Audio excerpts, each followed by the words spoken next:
Do not forget my stories, Senua. I am with you still. Out of hell you have come, and now find yourself in Midgard, the world of men. Do not think it any less dangerous for that. Your path has taken you far from home, across the boundless sea, and you must go on to the heart of this place, to the heart of man. You have seen how the Northmen journey out to conquer, and this is one of their lands, as icy dark as Niflheim, yet as fiery as Muspel. It has not long been claimed, and they try still to tame it.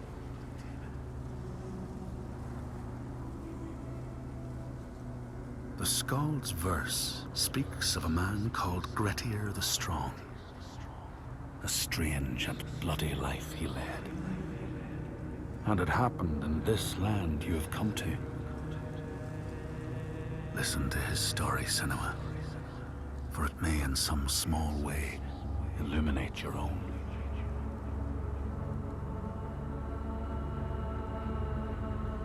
The Skalds say that in Grettir's time, a nearby farm was plagued by hauntings.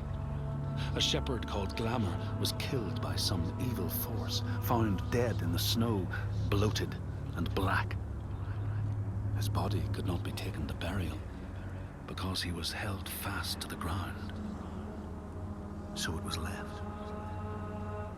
3 days after his death, the body was missing.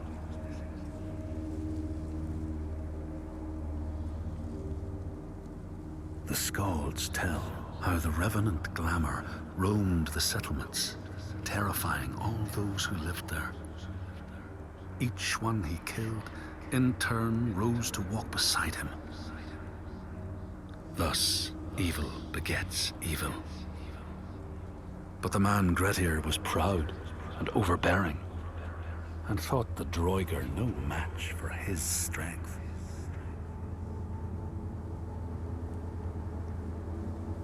The Skalds say that Grettir fought and killed the Droiger Glamour, but not before Glamour had cursed him.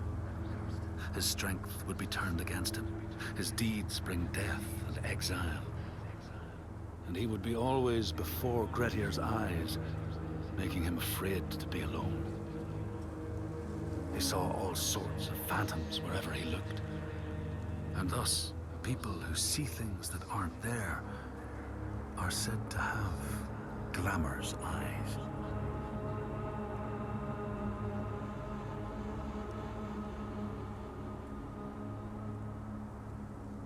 The Skalds tell how in the time of Grettir's kinsman Thorgrim, there was a terrible famine. No crops could be grown, and the fish fled the nets. It lasted years, and the people were desperate. There was no respite even in spring, since terrible gales from the north would rise up and set in for weeks. This is a cold and unforgiving land, Senua.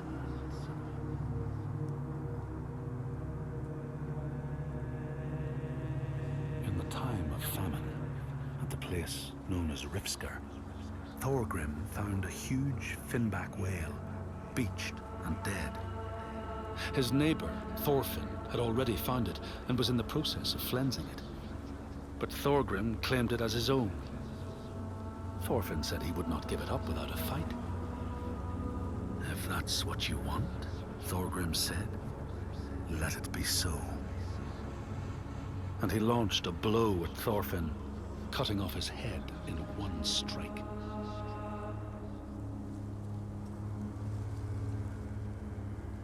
The Skalds say that the neighbors fought, armed only with the knives and axes they had brought to cut up the whale, even picking out the whale ribs to beat down their enemies.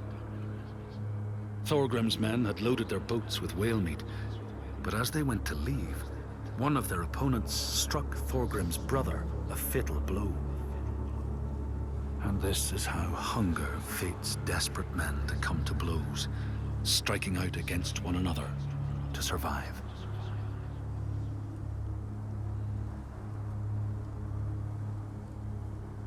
Skalds speak of the time Grettir, traveling with some others, ran into rough weather and docked their boat on an island.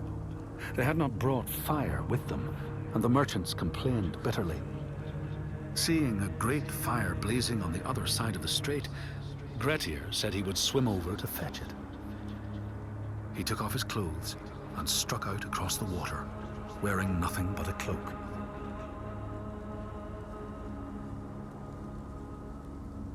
When Grettir came to the farm where the fire was burning, all was peaceful.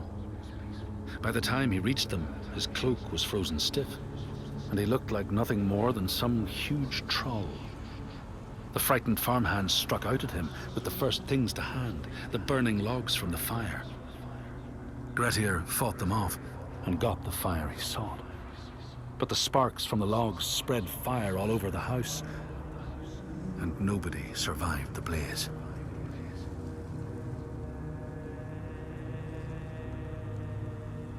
The Skalds say that Grettir swam back across the strait, keeping the fire safe from the water. His friends applauded Grettir's bravery, but when word spread about the massacre at the farm, people took against Grettir. Nobody wanted anything to do with him, and when the news reached the Althing in the summer, Grettir was pronounced an outlaw. All doors would hence be shut to him.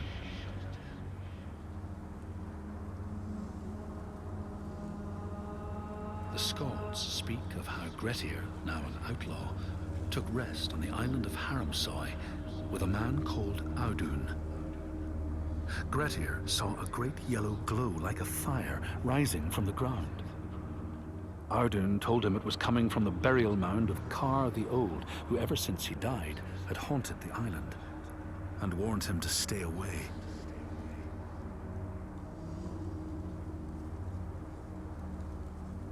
The Skalds say Grettir wanted the sword that was buried in Kar's howe, and would not be deterred from seeking it. He broke the mound open and started digging until he reached the timber props. By this time it was night. Audun warned him again not to continue, but Grettir threw down a rope and went inside the mound. No light penetrated it, and it reeked of death.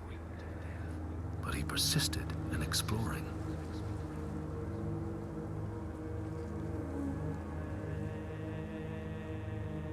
Grettir found the sword he was seeking, Kar's loom, buried in the grave mound.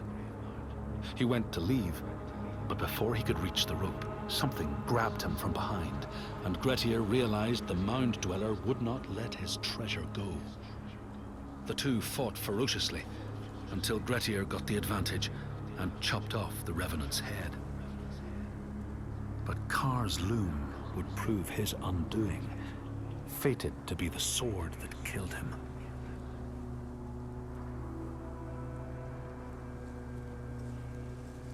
The Skald's verse tells how Grettir made many enemies with his proud and overbearing nature.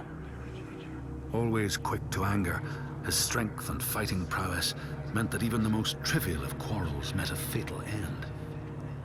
The kinsmen of those he killed or maimed were angry, and because he was an outlaw, no one was allowed to help him.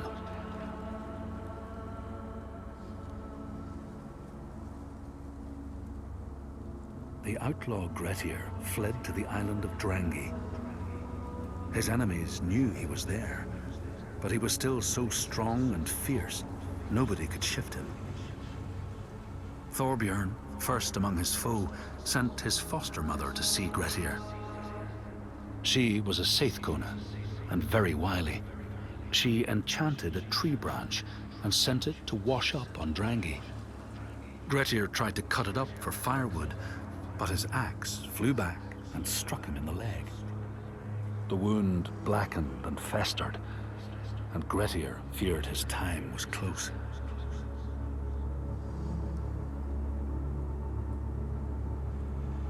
The Skalds say Grettir, wounded by Seidr, was now so weak it was possible for his enemies to defeat him.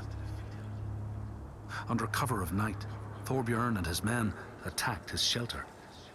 They tried to disarm him, But he clung so firmly to his sword, Kar's loom, that they had to cut off his arm to get it free. Then they used his sword to cut off his head, and the land's mightiest outlaw was dead.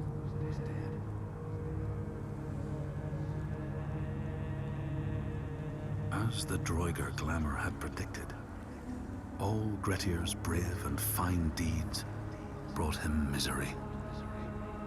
So fate makes prisoners of us all. But it was Grettir's nature that made him fight the Droiger, and Grettir's nature that led to blood feud and exile. So what is truly our prison, Senua? Is our path ordained, and we powerless to change it? Or do we blame uncertain powers for what we ourselves ordain?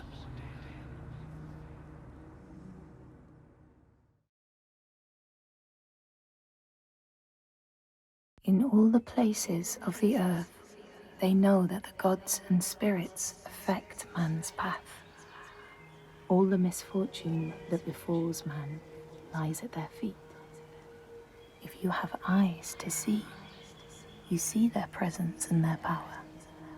Keep your eyes open, traveler, and you might see their faces. Here, they once said that Loki lies imprisoned in a cave, trapped by his enemies, who set a serpent above to drip venom on his face. His wife, Sigyn, sits beside to catch the venom in a bowl, but when she must leave to empty it, the poison falls unabated. His pain is so great that he thrashes and writhes. And here above, we see the earth shake and break apart. Across the sea, they know that the earth is carried in the arms of a giant. When he is vexed or injured, he may not carry his burden so gently, and the world will feel his anger and pain. In a land far away, they say the winds are trapped inside the earth. They try always to make their escape, and they buffet and beat on the walls of their prison, causing the earth to quiver. And when they break through, they make their escape. They explode out in fury. In the lands of your birth, people live hidden too, in the hills and stones. They may be the remnants of a godly race who lost a war with giants and, finding the world changed, retreated into silence. But you still see their carvings and circles from the time when they walked among men.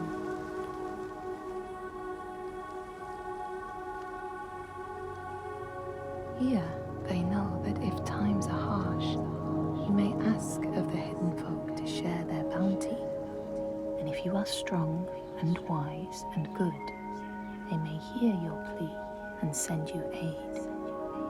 But if you are not, or if you do not respect the strictures they lay down, you might have your strife doubled.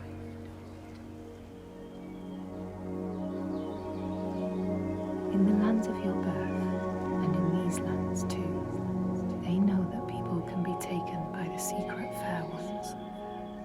If you are not careful and do not keep to the pathways, you may find yourself among them. In a land to the east, they know that when a traveler finds themselves lost, it is the fault of the Vadadash, who wait at the crossroads to trick souls passing by. The only remedy is to let your horse lead you home, because beasts have no souls.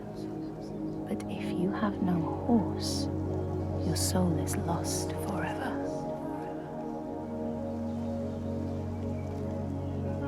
In this place, they know that sometimes the hidden folk or take their children and leave another in their place. These children may look the same as their own, but will be dazed and far away, or ill-tempered. And you know then you have a changeling in your house. In this land, when people cannot raise their children, they will leave them in a sacred place for the hidden folk to take and care for. Sometimes these children come back, but it is said that they are changed with a wildness in their eyes, and their parents do not want them. These people know that children who have died uncared for can return as útburður, small ghosts clad in fluttering rags. When there are storms, they may cry as they did when they were human, and will look for their mothers until they find them, and never leave them again. In this land, you may catch sight of the Landisir, the spirits who embody the sacred places, the rivers and rocks. Do you see the Lady of the Mountain, the Fjall Konan, who bathes in the waterfall and lets the drops fall on her shoulders? In the heart of the Northlands, they know the storms are born of the Óskurreidi, the hunt of Odin. The huntsmen ride horses with eyes of fire. Their weapons clash like thunder, and it is best to hide inside, lest your spirit be called to join them. In your lands, traveller, they know that the Kailif, the hag of winter, is the one who hurls sleet and snow upon the land. She lives in a sea rock and rules the waves of the roiling winter ocean with her blackthorn staff. She strikes the ground to destroy the shoots of growing green, so the winter will lie long and low on the land.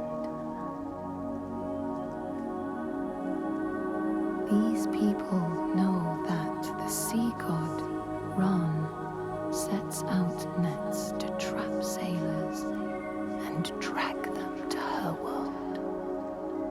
She sends the waves, her daughters, to wreck boats so she will have more men to take. And jealously, she pulls them down beneath the water. People here speak of warriors who can transform themselves into bears when they are enraged. Their skin becomes hide so thick no sword or spear can break it. When King Hrólfr fought Skald, many people saw a great bear fighting beside him, who killed more men with its paw than any 5 soldiers. Men here will tell of how Jarl Hakon worshipped the giant Þorgerða and sought her aid in the middle of battle when the tide was turning against him. Fleeing to an island, he pleaded with her for aid. She demanded a sacrifice. She rejected all of his offerings until he, at last, killed his own son in sacrifice. Þorgerða gave aid, and Hakon's enemies saw the giants striding amongst the ships, arrows flying from every finger and never missing their mark. Their morale was sapped, and Hakon won his battle.